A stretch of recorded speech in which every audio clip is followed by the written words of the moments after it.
Petrol diesel डलवाते वक्त यही दिमाग में आता है कि कहीं ये मिलावटी तो नहीं, तो इसकी प्योरिटी चेक करें इन तरीकों से जो आपकी गाड़ी को नहीं पहुंचाएगा कोई नुकसान।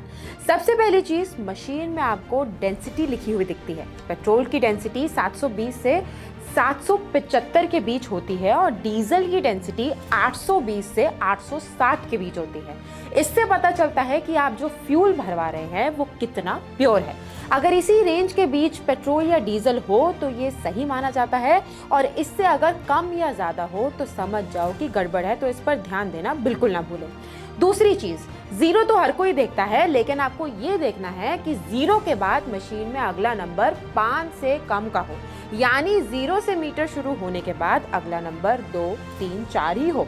अगर जीरो के बाद सीधा नंबर 10, 20, 25 पर चला जाता है तो इसका मतलब है कि मशीन के साथ छेड़छाड़ की गई है और तेल कम डाला जा रहा है। अब कुछ लोग पेट्रोल डीजल डलवाते वक्त होशियारी दिखाते हुए 100, 200, 300 की जगह 110, 210 या 305 का फ्यूल भरवाते हैं, क्योंकि उन्हें लगता है कि ऐसा करने से पेट्रोल पंप वाले चोरी नहीं कर पाएंगे।